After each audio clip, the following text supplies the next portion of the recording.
Hello friends, विद्यार्थी मित्रांनो, तुम्ही 10व्या वर्गाच्या इंग्लिश विषयाच्या ब्रिज कोर्स म्हणजे सेतू अभ्यासातील स्टेटमेंट 9 मधील कॉम्पिटन्सी और LO statement 9A extension activity और पॅरलल ॲक्टिव्हिटी सोडवलेली असेलच.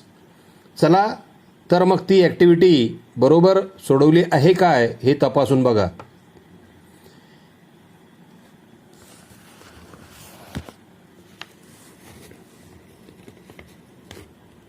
या ॲक्टिव्हिटीमध्ये आपल्याला एक पॅसेज दिलेला आहे. चला तर मग तो पॅसेज बघा. Science comes out of questioning, no questioning no science. Let me say that thought is the most powerful thing and human mind is the most unique gift. Thinking should become the capital asset of our country, no matter what the ups and downs. Thinking leads to action and action results in problem solving, which finally bring prosperity. I met a girl in Assam who addressed me. You are in Brahmaputra Valley now, where there are floods every year. Why don't you carry the flood water from here to Tamil Nadu? It is a very unadulterated thinking that can provide solution like the networking of rivers. There are 300 millions young minds in India like that girl from Assam. If these 300 million young minds are ignited and work hard, it will do wonders for the country. An ignited mind is the most powerful resource in any country. It can work wonder in shaping the future of country.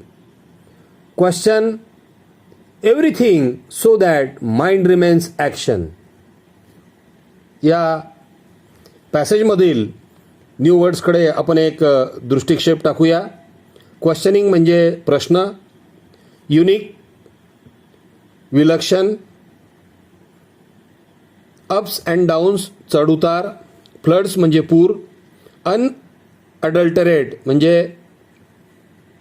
वेगळ्या पद्धतीचा, इग्निट प्रज्वलित होणे, resource स्रोत. या पॅसेजचे Marathi translation आपण या ठिकाणी बघूया. विज्ञान म्हटले की प्रश्न येणारच. जर प्रश्न उत्पन्न झालेच नाहीत तर ते विज्ञान कसले. विचार किंवा विचाराची प्रक्रिया ही खूप शक्तिशाली बाब आहे व मानवी मन ही मानवाला मिळालेली एक विलक्षण शक्ती आहे. विचार करणे किंवा विचार प्रक्रिया हे माणसाचे महत्त्वाचे कौशल्य आहे. मानवी जीवनामध्ये चढ उतार तर आहेतच. विचाराने कृती होते व कृतीमुळे समस्यांचे निराकरण केले जाते, जे शेवटी भरभराट आणते, ज्यामुळे भरभराट येते. आसाममध्ये मला एक मुलगी भेटली. तिने मला म्हटले की तुम्ही सध्या ब्रह्मपुत्रा नदीच्या दरीमध्ये आहात.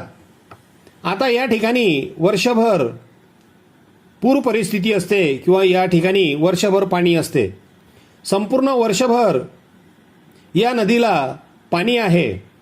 तुम्ही या भागातील पुराचे पाणी तामिळनाडू राज्यामध्ये का नेत नाही? ही फार विचित्र कल्पना होती, ज्याचे उत्तर नद्या जोडण्याने मिळणार होते. आसाममधील या मुलीच्या मनासारखी भारतात 300 दशलक्ष तरुण मने आहेत. जर ही 300 दशलक्ष मने प्रज्वलित झालीत व त्यांनी कठोर परिश्रम घेतले तर आपल्या देशासाठी ती आश्चर्यकारक बाब असेल. आपल्या देशातील प्रज्वलित मने सर्वात शक्तिशाली स्रोत आहेत. भारताचे भविष्य बदलण्यासाठी, भारताला घडविण्यासाठी ही मने आश्चर्यकारक बाबी करू शकतात. फक्त प्रत्येकाचे मन क्रियाशील असले पाहिजे. आता ॲक्टिव्हिटी बघूया. Match the pairs of synonym in column A with their meaning in column B. Column A मधील शब्दांचे अर्थ या ठिकाणी बघा. नंबर 1 युनिक एकमेव. नंबर 2 अनअडल्टरेट विलक्षण वेगळा. नंबर 3 कॅपिटल राजधानी मुख्य. नंबर 4 रिसोर्स स्रोत किंवा साधन. आता कॉलम बी मध्ये बघा. ए प्युअर शुद्ध स्वच्छ निर्मळ. बी ओरिजिन मूळ उगम जन्म. सी स्पेशियल वन एक खास. डी मेन म्हणजे मुख्य. आता आपण समानार्थी म्हणजे सिनोनियम शब्दांच्या जोड्या या ठिकाणी बघूया. Number 1 unique. C special one. Number 2 unadulterate. A pure. Number 3 capital. D main. Number 4 resource. B origin. नाव my take away or today I learn म्हणजे मी या ॲक्टिव्हिटीमधून काय शिकलो त्या गोष्टी या ठिकाणी आपल्याला आठवायच्या आहेत, स्मरणात ठेवायच्या आहेत. Number 1 how to deal with new words and meanings. Number 2 how to use dictionary while reading any topic. Number 3 about the word chain activity. Number 4 how to improve word power. अशा पद्धतीने वरील बाबी आपण या ॲक्टिव्हिटीमध्ये शिकलो आहोत. मित्रांनो, आपणास हा व्हिडिओ आवडला असेल तर लाईक करा, गरजू मित्रांना शेअर करा. अजूनपर्यंत आपण माझ्या SR's इंग्लिश क्लास चॅनेलला सबस्क्राईब केले नसेल तर लगेच सबस्क्राईब करा व पुढील नवनवीन शैक्षणिक व्हिडिओज सहज आपल्या मोबाईल फोनवर मिळवा. थँक्यू.